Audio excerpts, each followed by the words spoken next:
Dinaluhan ng ilang gustong magnegosyo ang 14th Philippine SME Business Expo sa Pasay. Mahigit 100 exhibitors ang nag-alok ng iba't ibang business ideas, diskarte at tips sa mga gusto o hindi kaya nagsisimula na sa kanilang negosyo.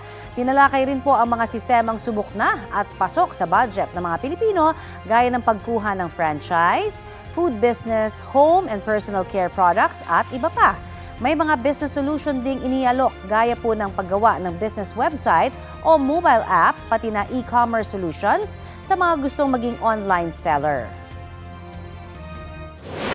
Kapuso, para sa mga maiinit na balita, mag-subscribe sa GMA Integrated News sa YouTube. Sa mga kapuso naman abroad, subaybayan nyo kami sa GMA Pinoy TV at sa www.gmanews.tv.